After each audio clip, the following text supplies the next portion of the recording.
So first, let me introduce the two chiefs that we have here. We have Caitlin Rublee, who's currently a chief resident, and we have Mary Haas, who was a chief resident last year and is a fellow this year. And they are going to basically talk about all the things that they wish that they had learned before they were chiefs and answer any questions that you have. And then at 2:30, we will break up into the small groups that are optional. But before we do that, after they talk, we are going to do the drawing for the VIP passes for tonight. So you have to be present to win at 2:30 for that. And we will end at 2:30, so we're going to make you guys go a little short. Sorry, 5 minutes off. Right now, let me hand it over to these two lovely ladies. Please give them a hand.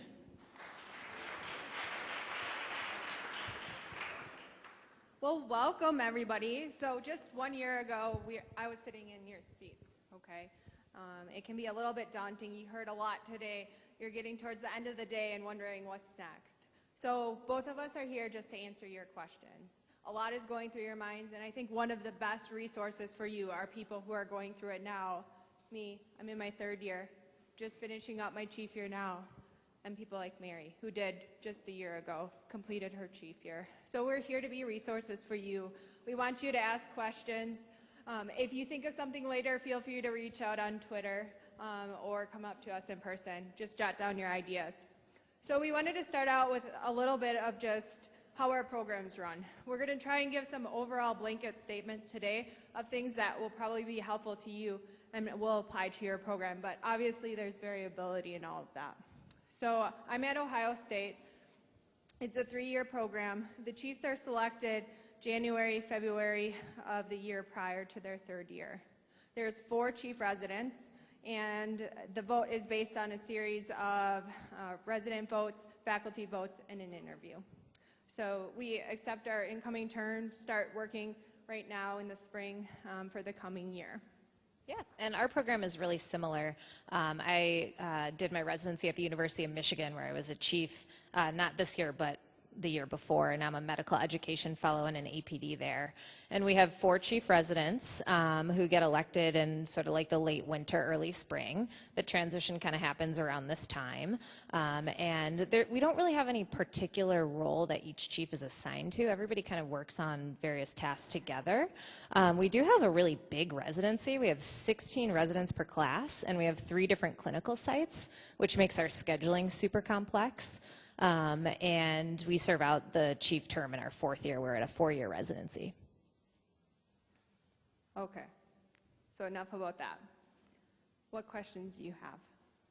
So you have a lot on your mind. They make you sit here all day. You probably don't even remember the last time you sat this long. You guys are doing great. What's on your mind? And if you don't have anything, we have things prepared we can ask. Anybody have any burning questions? I'm the mic holder now, so if you have something, I'll come and bring you the mic. And if not, they've planted some questions. So here's my first question. How did you manage like dealing with your fellow chiefs in the chief-chief dynamics, especially if there's conflict in between the chiefs? Yeah, that's a really good question. I think one point that you guys have probably heard emphasized today is that regardless of what is going on within your inter-chief dynamics, it's really important to put together a unified front. There will definitely be times that you guys disagree on things and maybe have a different approach. I think the key to remember that will help you work through that is that you guys are much stronger as a team than any of you are as individuals because you all come from different perspectives and different backgrounds. And the more that you can turn that into a strength, the better. As a team, you can really be more than just the sum of your parts. We had a group chat that was pretty much like constantly going on WhatsApp at all times, and pretty much every single thing that came up, we would make sure that we discussed. We had a policy about really being honest and open with each other, and definitely by the end of the year, like none of us had any filter, and we were very free kind of saying what our perspectives were. There were definitely times that we differed on things, and a lot of it came down to compromising and picking the best of both approaches.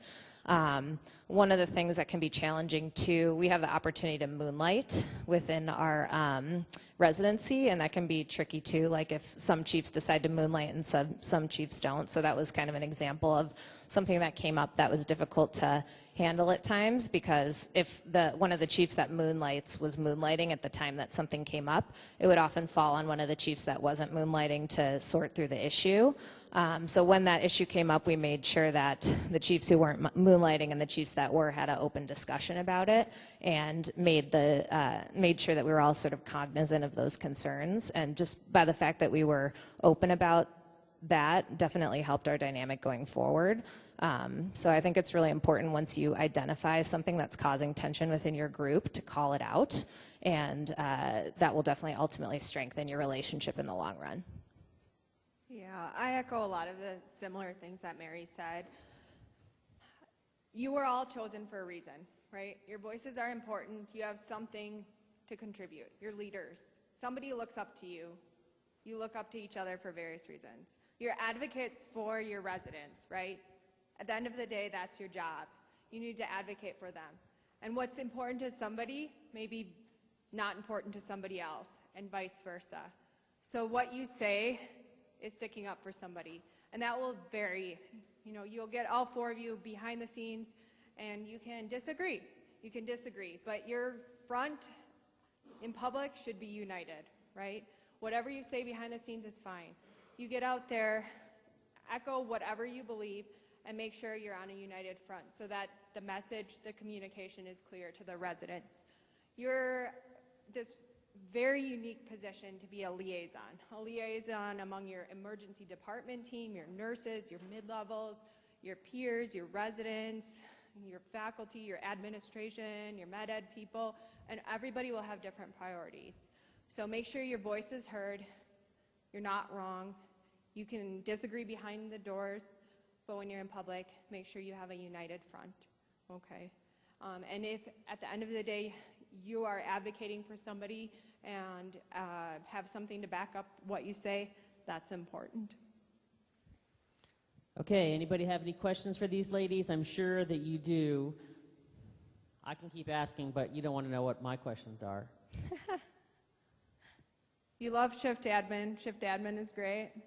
Raise your hand if you guys use Shift Admin. Most people. Okay. What other, and then some people probably use Amion. Amion's the other one. Yeah. Well, a word about Shift Admin. When we took over for scheduling, we inherited kind of a mess in terms of the programming and the coding that was in place for Shift Admin. And as I mentioned, we had really complex scheduling because we had 3 different sites. Coming into that role, we just kind of accepted what the current scheduling was initially, even though it was really cumbersome and definitely hadn't been optimized to make our lives easier, which is what Shift Admin is supposed to do. So one of our chiefs made it a point to go through and clean up all of the coding and all of the algorithms in Shift Admin, and he spent countless hours on it, but it ultimately made scheduling so much better. If you just invest the time up front to really make Shift Admin work for you and call their support people, you will be amazed at what they can help you do and simplify, and then it will make every time you do the schedule a whole lot easier. So make sure that you're doing that, because that saved us a lot of time and made the scheduling better for the residents in terms of wellness and for the incoming chiefs who inherited that process. Sorry, I have a question unrelated to Shift Admin, if that's okay. How did you resolve any conflict that you may have had with your program leadership, when the chiefs were in disagreement with your PD or APD? For us, a lot of it was perspective and trying to pick our own battles, right? Every department, every program leadership has a vision of where they want their residency program to go, right? And it's in balance with administrative goals, the financial goals of your department. So we sat down and, again, we're a united front in regards to what do we want to tackle? What's important for us from a resident standpoint, and what do we need to fight for?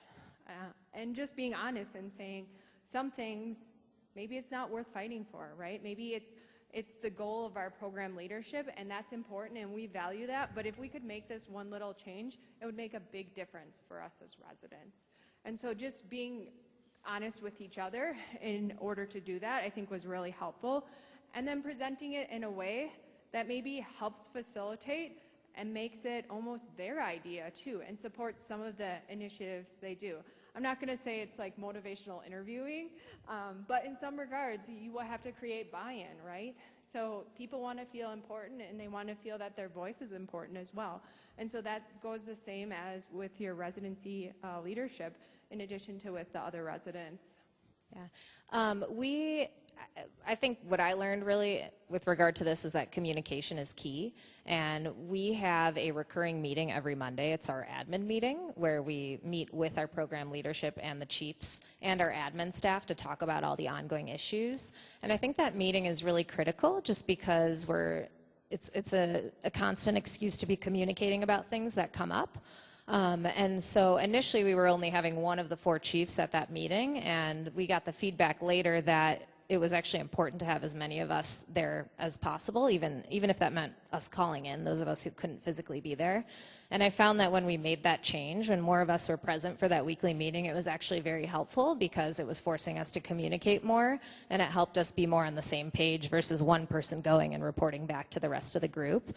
This year, we also instituted something else that I think is really cool. We have kind of like an informal leadership series that we do with our incoming chiefs where we meet once a month.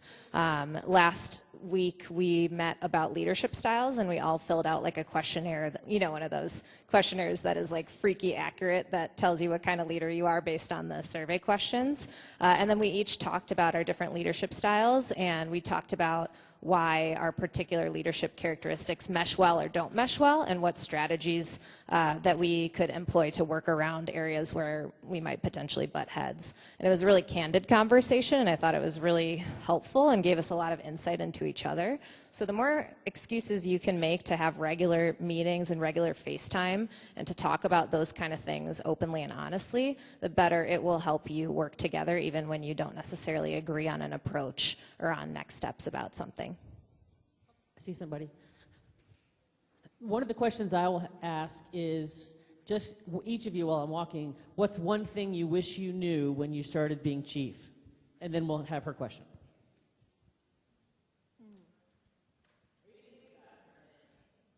For me, I think you gain this invaluable skill set at the end of the year that you don't even realize, right?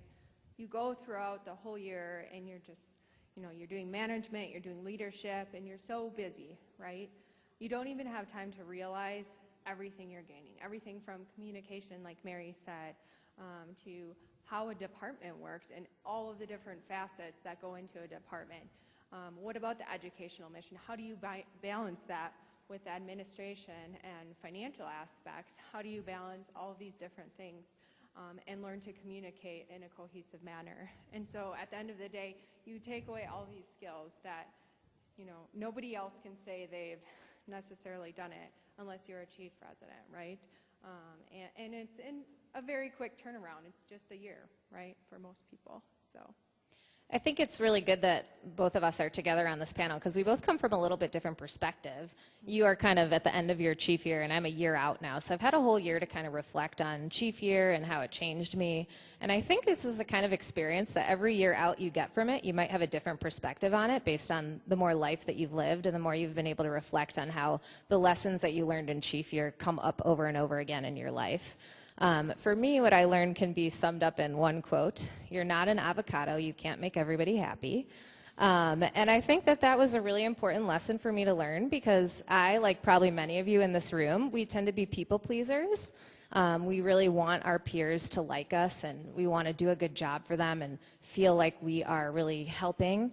And that can be really tough because in this role, you're not necessarily going to get a lot of positive feedback to keep you motivated, and you have to learn to just expect conflict, expect complaints. It's part of the role that you're in, and it's going to make you stronger.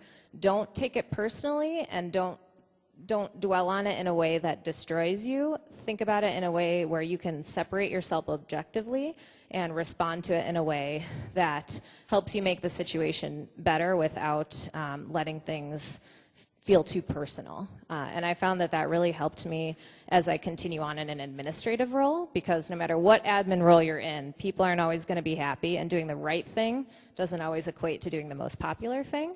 And you have to just accept that there are times that people might not be super happy with you. What kind of relationships did you guys have with the off-service chiefs of other residencies? And did you guys do anything special to try and meet with them or try and, make those relationships better? Great question. And I would advocate for meeting and getting to know them because it puts a face to your emails. We met with a few, but not all. And in hindsight, that was one of our recommendations to our next cohort of chiefs. Because you end up emailing with these people a lot. You all have different strengths and weaknesses, and it's easy to pin, they didn't do this, or they didn't do that, or they did this. But if you know them as a face and a person, it can really help you out. An example of this was one of our off-service rotations, and we had family emergencies come up with one of our residents. And so instead of sending one of our senior residents to cover, the internal medicine chief actually called in one of their interns and was able to cover for us. And we were able to kind of swap that throughout the year a couple times and help each other out. And so they can really have your back and really be able to help you out throughout the year. And I think it's a lot easier to have a face to the name. Just know this, you will need a favor from one of them at some point. So if you have the opportunity to help them out, balance this so that you don't get taken advantage of if it's a ridiculous request, but definitely help them out where you can because eventually you're going to need their help. We actually didn't meet with the other chiefs at the beginning of the year. We just mostly communicated through email, but I regret not hey, let's go out for beers or something like that just to kind of meet face to face because I think that would really improve the working relationship.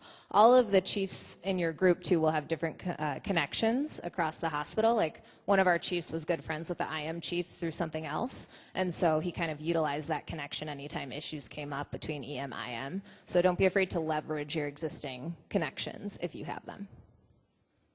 Anybody else? Don't be shy. This is not a shy group. Well, so ladies, what are some myths that you would like to debunk about chief resident and being that next year? Because I think sometimes people have this perception of what the chief is going to be and how great it is or how bad it is, and there might be some things out there that are thought to be correct that are wrong. Yeah, it's a great question. I think one of the things was you can't have any friends outside of your co-chiefs, right? But what the heck? It's a big world. You can have a lot of friends. I think the message behind that is you have to learn how to balance your time and use time management, right? You only have so many hours in a day. You all have different friends outside of things, maybe some business related. You all have different career paths that you're trying to focus on as well. So be able to balance your time. Know that your co-chiefs are important. You'll learn their goods and their bads, and you'll get close with them, no doubt about it. But there's also valuable relationships outside. Maybe it's family, maybe it's spouses, maybe it's friends. Cherish those relationships too. Check in. It's going to be a tough year in regards to balancing that time and trying to touch base. Just communicate that. Say, hey, I have a minute. How's it going, Mom? How's it going, Dad, right? Or touch in with your spouse. Mary can talk a little bit more about the family dynamics, but that would be one of my biggest myths to debunk is that it's only going to be your co-chiefs, and that's not true. I think a myth to debunk is that you're going to have the best schedule ever because you make the schedule. Hopefully none of you guys actually believe that myth because as a chief, I think it's really important, especially in the early months, to make sure that your schedule does not look any better than anybody else. You will have people in your residency who like to, what we would affectionately call schedule stock. People will look at your schedules, they will count your shifts, they will look at how many nights you're working, how many weekends you're working, they will look at the shift types that you're working. So you have to be cognizant of that, and I think if you make a precedent early on to purposefully give yourself a worse schedule, that can actually help your relationship with your co-residents because scheduling is really where the tension happens. And so just know that your schedule is probably going to be worse, at least initially. And the other thing to know is that you're probably going to end up picking up scheduling slack. So where your Jeopardy system fails, or if you don't have one, or unanticipated things come up, it's probably going to fall on you to fill those gaps.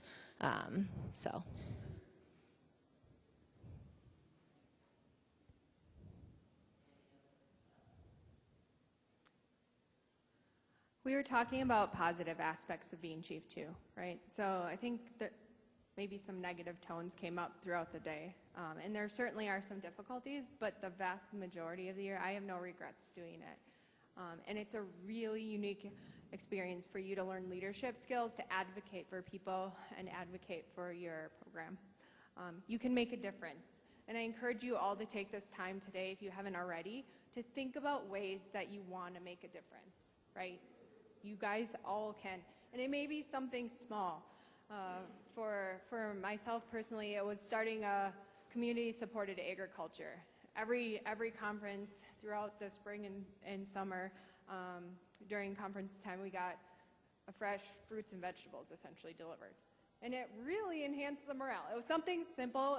Our program leadership was on board with it, but it was something that the residents looked forward to. And I'm not sure, it could have increased conference attendance, I don't know. But it was something small that made a big difference. And I think all of you have ideas like that that are simple, and you have this really great opportunity to advocate for maybe a little bit of funding or something like that to make those changes. The other thing Mary and I talked about was giving kudos where it's deserved. So as chief residents, you can write letters, you can nominate people for awards, you can nominate each other, you can nominate the program coordinator, you can nominate APDs and PDs. Do that. It's a really powerful voice to have all 4 of your names, 3 of your names, however many you have there signing to create buy-in and really a positive morale for your department. Yeah, I think it's important too to think about the difference between leadership and management and to recognize that both are really important in different ways. The leadership piece is really about moving your residents toward a common goal and imparting positive change on your program, whereas the management piece is really about making stuff run, making sure the shifts are staffed, making sure sort of the check boxes are checked.